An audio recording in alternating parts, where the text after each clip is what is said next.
우리 옆에 있는 분들과 인사하십시다. 할렐루야, 반갑습니다. 환영합니다. 할렐루야, 주님의 은혜가 함께 하시기를 바랍니다. 오늘 주신 하나님의 말씀은 시편 105편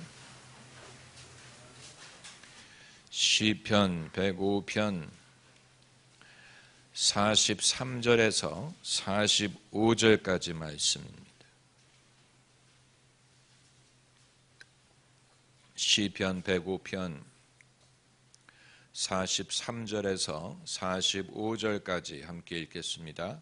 그 백성으로 즐거이 나오게 하시며 그 택한 자로 노래하며 나오게 하시고 열방의 땅을 저희에게 주시며 민족들의 수고한 것을 소유로 취하게 하셨으니 이는 저희로 그 율례를 지키며 그 법을 좇게 하려 하심이로다. 할렐루야, 아멘. 이 구절을 통하여 제가 지난주에 이어서 말씀드리고자 했던 것은 역사의 의미에 대한 것입니다. 역사의 의미. 굳이 역사를 논하고 싶지 않은 분이라면 인생의 의미라고 해석을 해도 마찬가지입니다.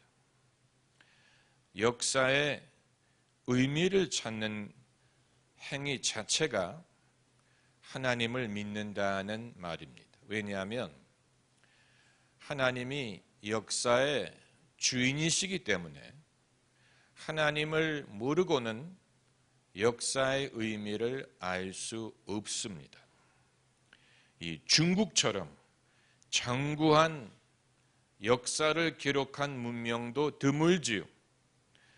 중국 역사의 일부는 소설화돼서 남자들의 로망이 되지 않았습니까? 그 대표적인 예가 삼국지, 수호지. 그런데 삼국지를 아무리 읽어도 삼국지가 무엇을 말하려고 하는지는 알기가 어렵습니다. 많은 영웅호걸이 등장해서 쌈박질을 벌인 것은 알겠는데 그렇게 해서 무엇이 이루어졌다는 말인지 도대체 알 수가 없습니다. 거기에 하나님의 섭리의 흔적이 보이지 않고 하나님의 섭리를 말하지 않습니다. 삼국지 주제곡 가사 그대로입니다. 장강은 굽이굽이 흘러가는데 영웅들은 어디로 갔고 무엇을 위해 그들은 싸우느냐. 허무하기 짝이 없는 것입니다. 관우든 장비든 조자룡이든 많은 영웅호걸들이 등장하는 것까지는 참 재밌었는데 그들이 무엇을 위해 싸웠고 그래서 무엇이 이루어졌다는 것인지는 알 수가 없다.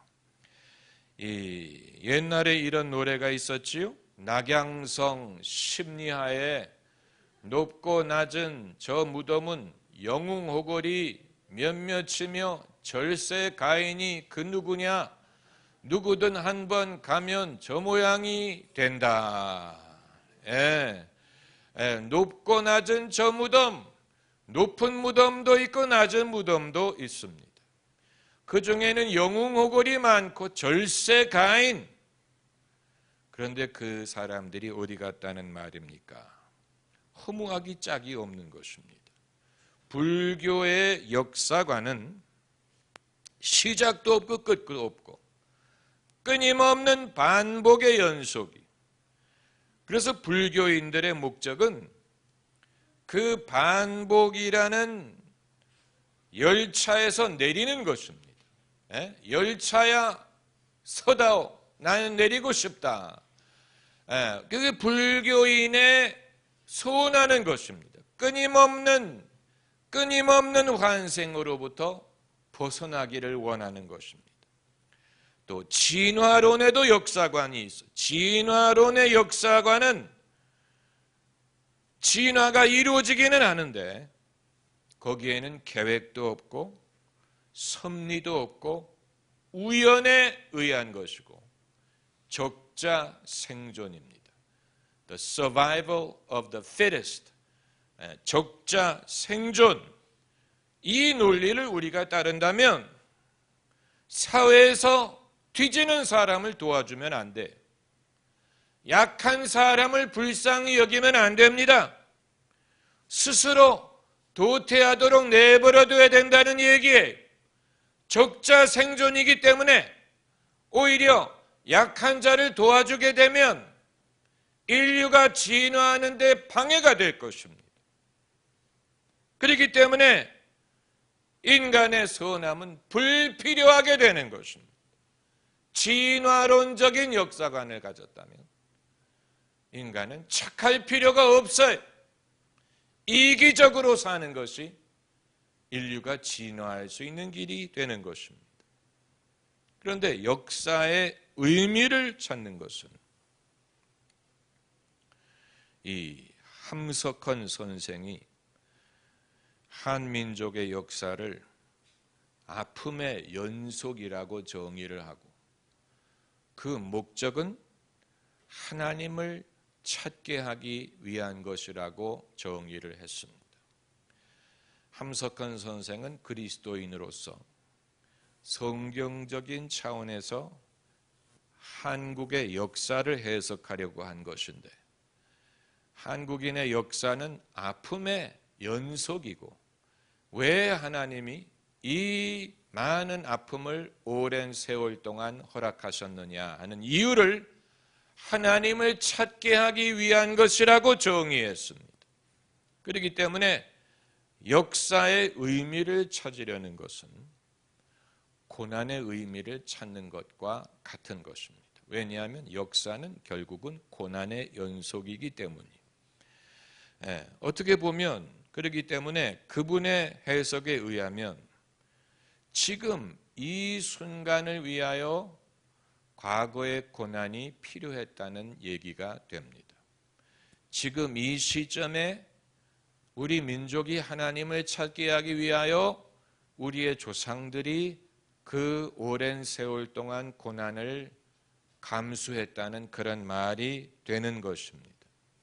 여러분, 역사에서 하나님의 역할을 빼버린다면 역사는 아주 인본주의적인 과정이 되어버리고 맙니다. 인본주의라는 말은 사람 위주라는 것입니다. 역사의 목적은 사람이 잘 살기 위한 것입니다. 발전하기 위한 것입니다.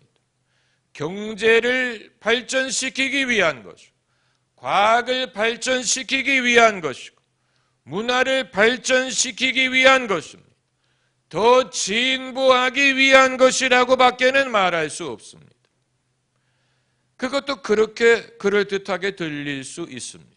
매력적으로 들릴 수 있습니다. 역사의 목적은 발전하기 위한 것이고 진보하기 위한 것이고 더 잘 살기 위한 것이다. 그것이 역사의 목적지다. 그럴듯하게 들릴 수 있습니다.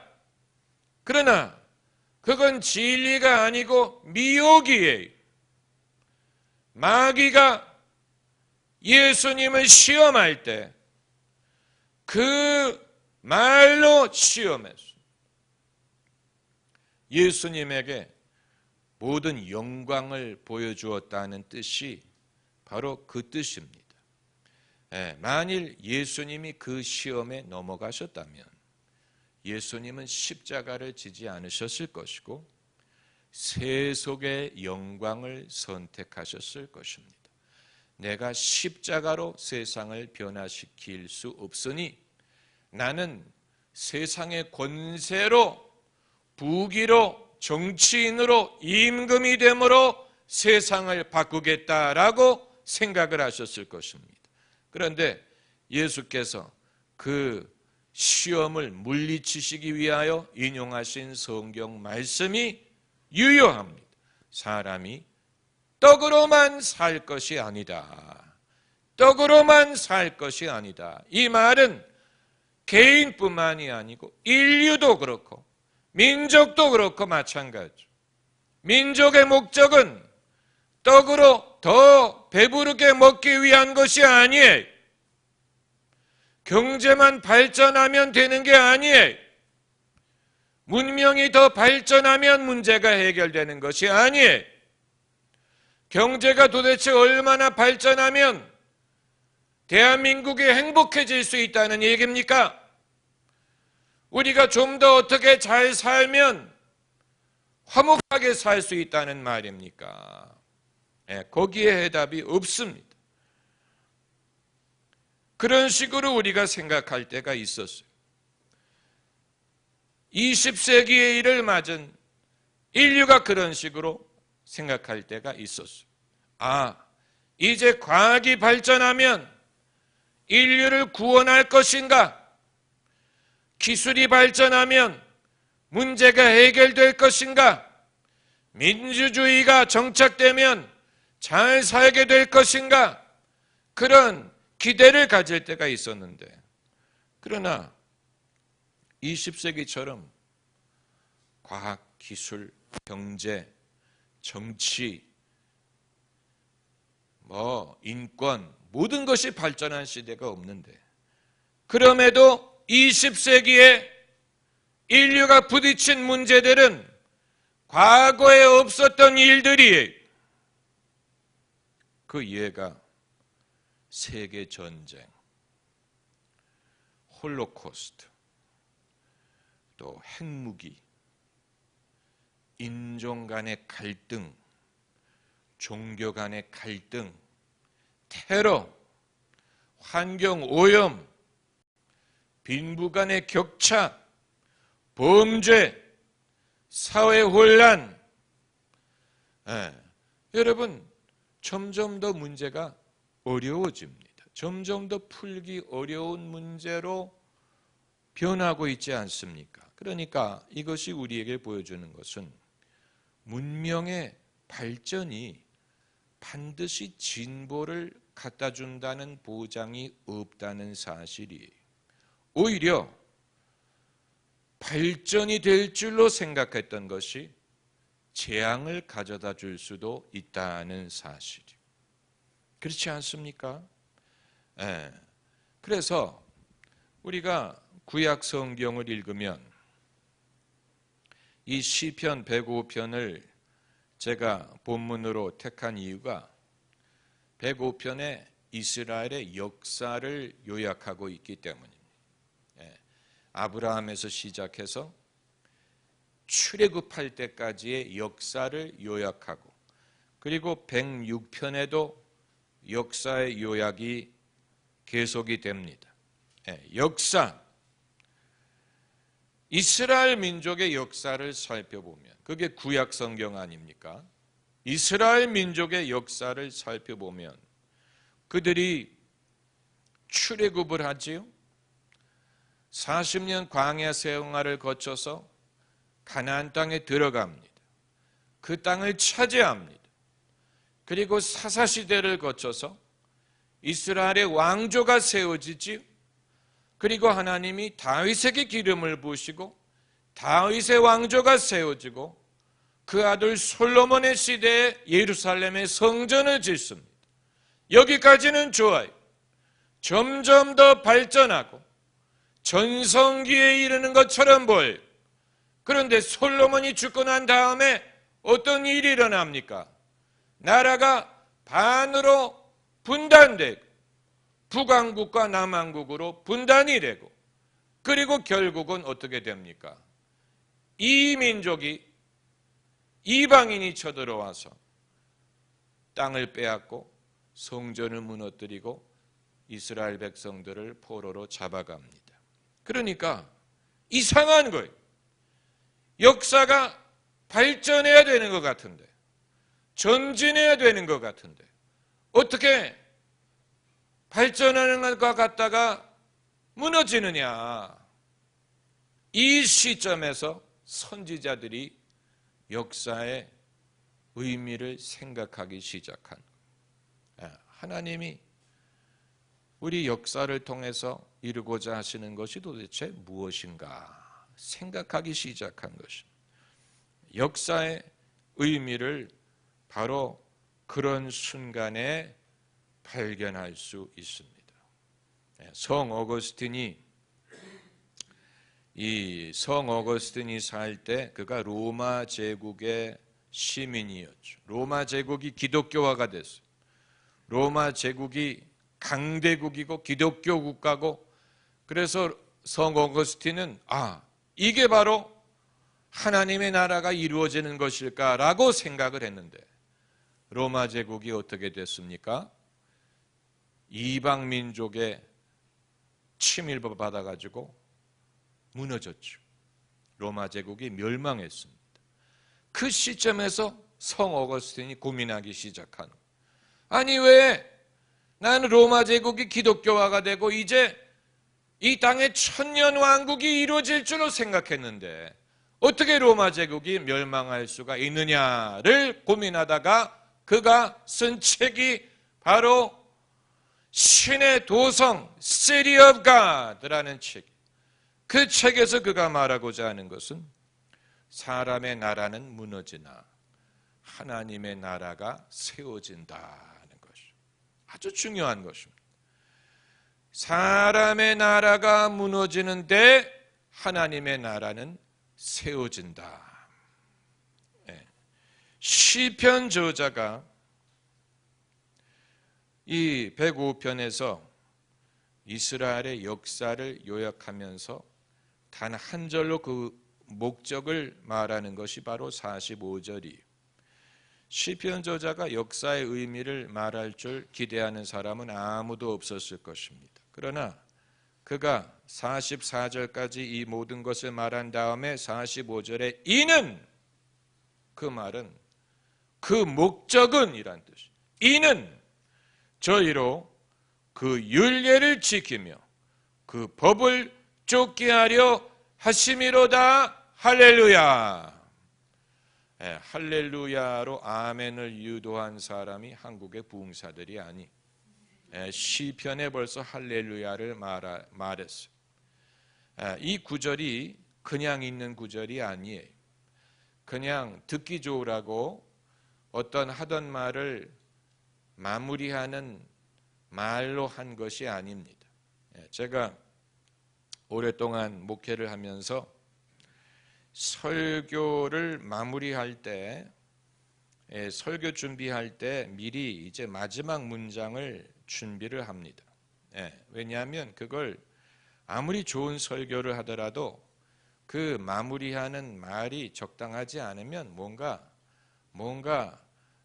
좀 섭섭해.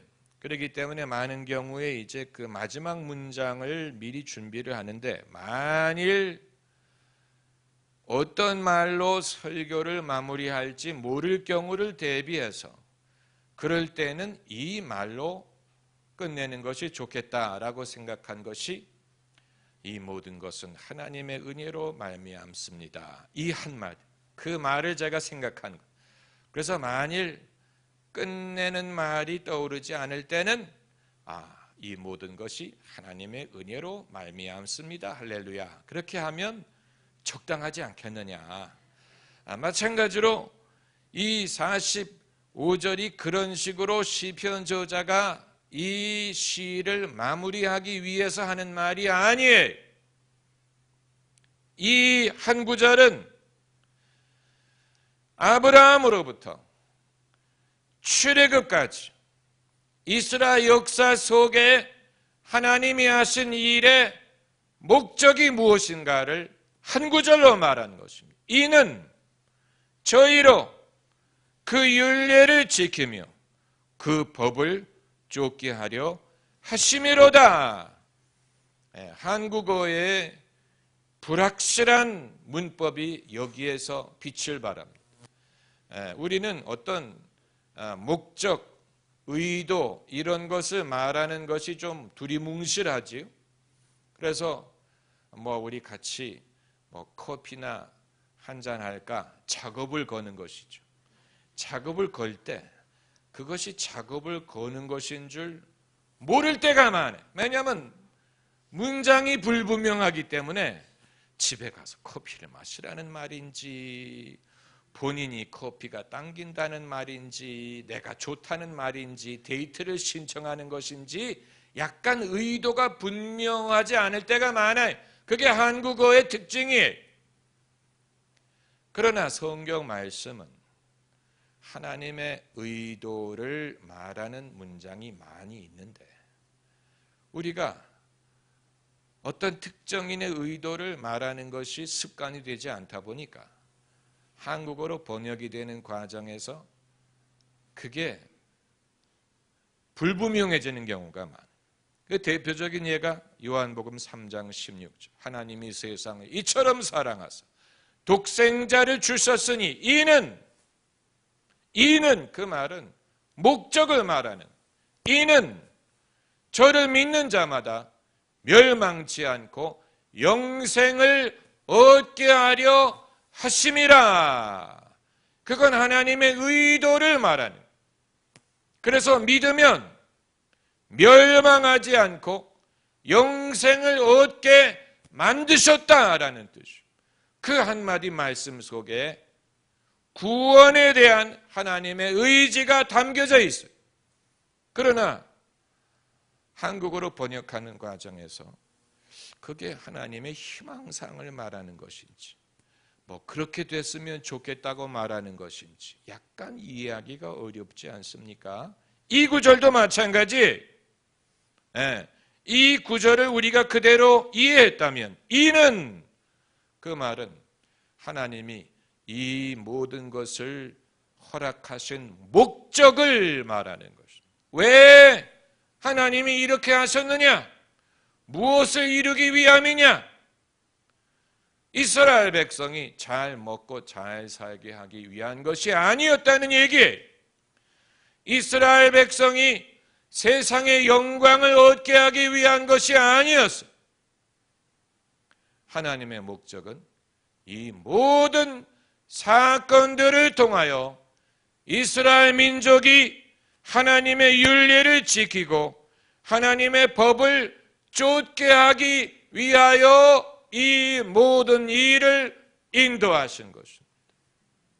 그렇기 때문에 그들이 부자가 되든 가난하게 되든 나라를 얻든 빼앗기든 왕조가 세워지든 무너지든 간에 이 모든 것을 통하여 그들이 하나님을 경외하는 법을 배우고 하나님의 말씀을 순종하고 하나님께 돌아오기만 한다면 하나님이 계획하신 것은 성공적으로 이루어진다라는 뜻이에요. 하나님의 궁극적인 목적이 사람들이 잘 먹고 잘 살게 하기 위한 것이 아니었어요. 그게 하나님의 목적이 있는 게 아니에요. 만일 거기에 뜻을 품었다면 그 사람은 실망할 것이지만 성 오거스틴처럼 자기가 기대했던 로마 제국이 멸망하는 것을 보면서 그제야 하나님의 뜻이 어디 있는지를 생각하게 되는 것입니다. 이 모든 것을 통하여 주님이 이루고자 하신 것이 과연 무엇이었느냐? 그러니까 예수 그리스도를 통하여 하나님을 알지 못하는 민족은 아무리 그 역사가 찬란하고 장구한 역사를 가졌더라도 그것을 통하여 그들이 무엇을 배워야 할지를 알 수가 없었다는 말이 되는 것입니다. 그래서 삼국지의 주제곡이 장강은 굽이굽이 흘러가는데 영웅들은 간 곳이 없고 우리가 무엇을 위하여 싸우는고 질문으로 끝날 수밖에 없는 것입니다. 알 수가 없는 것입니다. 하나님의 섭리는 유비가 이기는 것도 아니고 조조가 이기는 것도 아니고 한 나라를 복원하는 것도 아니고 중국을 통일하는 것도 아니에요. 거기에 하나님의 궁극적인 목적이 있는 게 아니고 하나님의 궁극적인 목적은 45절에 이는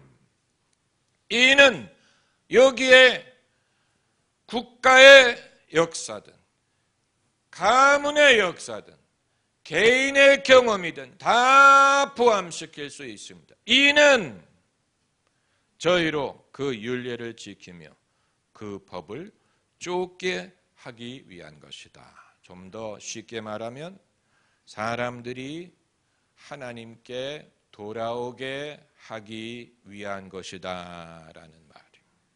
그것이 역사에 담겨져 있는 하나님의 목적이에요. 왜냐?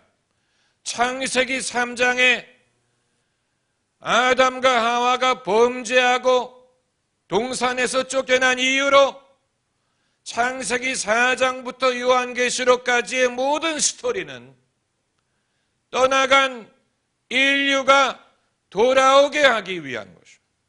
그게 성경의 내용이 돌아오라 소렌토로가 아니고 백성아 돌아오라, 그게 하나님이 주시는 메시지. 돌아오게 하기 위하여 이 모든 것을 인도하신 역사에 담겨져 있는 하나님의 뜻이 바로 그것입니다. 그렇기 때문에 요한계시록에 가면 볼지어다 내가 문 밖에 서서 두드리노니, 요한계시록에도 여전히 주님은 문을 두드리고 계시는 것입니다. 내가 문 밖에 서서 두드리노니 Behold, I stand at the door and knock. 성경에 문을 두드린다라는 말이 몇 번 나오지요? 사도행전에도 바울이 문을 두드렸더니 로다라는 여자가 나왔다는 말이 있고, 두드린다라는 말은 아주 인격적인 단어. 주님이 억지로 문을 여는 게 아니에요. 두드린다. 하나님이 우리에게 말씀하시는 방법도 두드리는 방법. 여러분 중에 왜 하나님은 나에게 말씀을 안 하십니까? 왜 하나님은 남들에게 하는 것처럼 저의 삶에는 개입을 하시지 않습니까? 라고 생각하실지 모르지만 여러분이 그것을 듣지 못했던 이유는 두드리는 소리인 줄을 몰랐기 때문이에요. 두드리는 소리는 만일 제 비서가 노크를 하면서 이렇게 하면 그건 화가 났다는 얘기. 그건 노크가 아니죠. 노크는 다다다단 두드린다라는 표현을 쓰셨어요. 이 옛날에 양반들이 방에 들어갈 때 노크했다는 말 들어보신 적 없죠? 우리 조상들은 노크라는 걸 몰랐던 사람. 그냥 들어갔어요. 상감마마 납시오 하면서 그냥 들어갔어요. 뭐 두드린다든가 무슨 뭐 이런 거 없었어요. 우리 민족은 그렇게 두드리는 그런 그 문화가 있었던 민족이 아니. 그렇기 때문에 하나님이 하시는 일을 이해하기가 좀 어려워. 하나님은 젠틀맨이, 예수님은 젠틀맨이, 두드려서 듣지 못하면 도리가 없는 것입니다. 내가 문 밖에 서서 두드리노니 누구든지 내 음성을 듣고, 내 음성이 두드리는 소리 속에 있는, 두드리는 소리를 못 들으면 주님의 소리를 듣지 못하는 것입니다. 주님이 뭐 우리가 거부할 수 없는 큰 소리로 두드리는 게 아니고 지나칠 수 있는 작은 소리로 두드리십니다. 그게 듣는데 훈련이 되어 있는 사람은 그 작은 신호를 포착할 수 있는 사람, 주님과의 관계 속에서 소위 성령의 인도를 받는 훈련이 되어 있는 사람은 그 두드리는 소리를 들을 줄 아는 사람. 두드리는 소리를 들으려면 어떻게 해야 되겠습니까? 자기가 차분해져야죠. 자기가 침묵을 할 수 있어야 돼요. 자기 소리를 줄이고 귀를 기울일 수 있어야 됩니다. 그래야 두드리는 소리가 들립니다. 그게 아니고 늘 끊임없이 말하는 사람, 그 사람은 들을 기회가 없어요. 늘 자기 입장을 말하는 사람, 그걸 줄이고 차분해질 수 있는 사람이 주님이 문 두드리는 소리를 들을 수 있습니다. 그래서 이는 저희로 그 율례를 지키며 그 법을 쫓게 하려 하심이로다. 하나님께 돌아오고 회개하고 돌아오게 하기 위한 것이라는 말이. 그런데 이 결론, 결국은 이것이 결론인데 이 결론을 듣고 난 재미없어요, 난 별로예요 라고 대답하는 분은 그게 우리 모두의 모습이에요. 우리가 처음 이 모든 일을 허락하시는 목적이 우리가 돌아오게 하기 위함이래. 그 말을 들을 때는 그거 말고 좀 다른 것도 있으면 좋을 텐데 이런 마음이 생기죠. 네. 그건 아직 땅의 것에 미련이 남아있기 때문입니다. 그게 우리 모두의 모습이 그렇습니다. 인간의 특권, 그걸 버릴 것을 요구할 수는 없습니다. 철이 들 때까지 기다리는 것뿐입니다. 철이 들 때까지 기다리는 것입니다. 그래서 삼국지 주제곡 가사처럼 장강이 굽이굽이 흐르는 것을 좀 봐야 됩니다.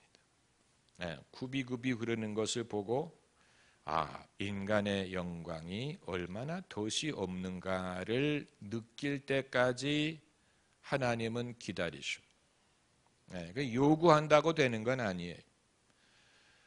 인간의 영화가 얼마나 덫이 없는가를 깨달을 때까지 기다리십니다.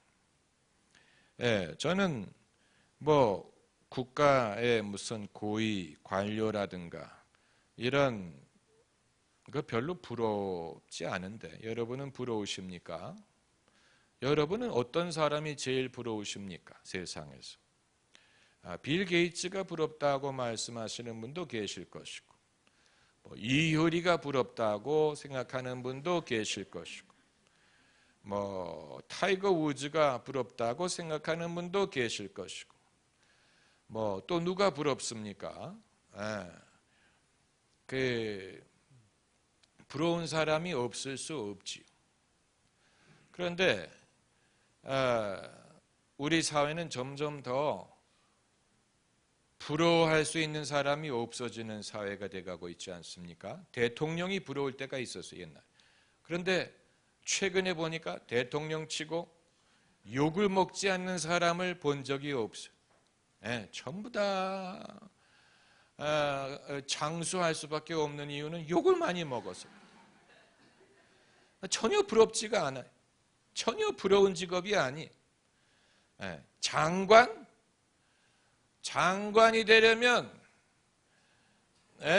이 위장전입 같은 거 하면 안 되고 장관이 되려고 하는 사람은 사생활에 캐가지고 나올 게 없는 사람이어야 돼. 도대체 누가 청문회에 불려가가지고 아내 이름으로 뭐가 있느니 아들이 어디가 했느니 다 까발리는 걸 원하는 사람이 어디 있어요? 도대체 누구의 영광을 위해서 장관이 되고 싶다는, 그렇게 해서 장관이 된 다음에 한 달 있다가 물러나는 사람 봤어요. 그 임기가 길지 않아요. 한 10년 한다. 그러면 까발리는 게 그래도 뭔가 그럴듯한데 오래 있지도 못해. 그럼 도대체 못하러 그걸 한다는 얘기. 정말 국가를 위하여 내가 일편단심으로 내가 섬기겠다는 사명감이 없으면 그거 하면 안 돼요. 얼마나 욕을 먹고, 그리고 된다고 하더라도 별로 하는 것도 없는 것 같아요. 인간의 영광이 도대체 우리가 부러워할 만한 것이 세상에 별로 없어요. 부러워할 만한 게 별로 없어요. 부자가 되면 부러울까? 그런데 여러분, 우리나라는 좀 덜한 편이지만 라틴 아메리카, 남아메리카를 가면 부자가 고급차를 타고 다니면 안 됩니다. 고급차를 타고 다닌다는 말은 나 부자예요, 와서 나 잡아가세요라는 말이에요. 왜냐하면 얼마나 납치, 뭐 인질, 뭐 납치가 많은지, 잡아가 가지고 몸값을 요구하는 일이 얼마나 많은지 몰라요. 그래서 라틴 아메리카에서는 부자가 되면 경호원이 있어야 돼. 애들 학교 갈 때도 경호원이 따라가야 돼. 누가 납치해 갈까봐 납치보험을 들어야 돼. 그러니까 부자가 돼도 별로 재미가 없다는 얘기. 그렇다고 여러분이 부자가 되지 말라는 얘기는 아닙니다만은 인간의 영광이 얼마나 덫이 없는지를 깨달아야 되고, 영광이 지나간 후에 남는 게 없는 사람은 불쌍한 사람. 영광이 있을 때는 그래도 괜찮은데 영광이 떠나간 후에 남은 게 없다. 그것이 바로 하나님이 없는 인간의 고독함이에요. 하나님이 없는 인간의 고독함.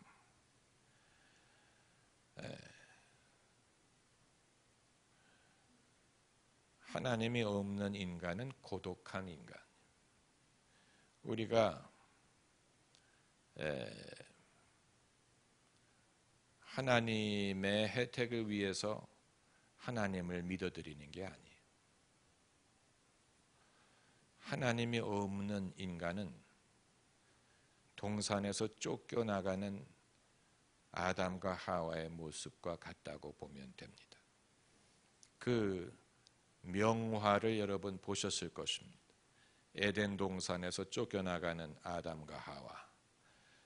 에덴 동산 입구에 검을 든 천사가 그들을 쫓아내고 있지요. 그래서 아담과 하와가 얼굴을 가리면서 울면서 에덴 동산에서 떠나가는 그림을 그려놨어요.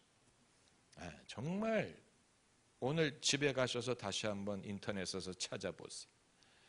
그 버림받은 인간의 모습, 쫓겨나가는 인간의 모습, 슬피 울며 뭐라 그랬습니까? 주 알지 못하는 영혼들은 아니, 찬송가 가사에, 아까 불렸던 가사에 주 믿지 않는 영혼들은 큰 소리 내며 울어도. 여러분이 기억력, 순발력이 그런 것 딱 물어보면 기억을 할 수 있는 분이 좀 많이 있었으면 좋겠어요. 큰 소리 내며 울어도, 큰 소리 내며 울어도. 여러분, 이것이 버림받은 인간의 모습이에요. 버림받은 인간의 모습, 하나님을 모르는 인간의 모습.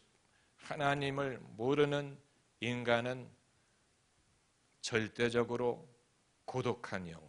할렐루야, 할렐루야. 기도하십시다.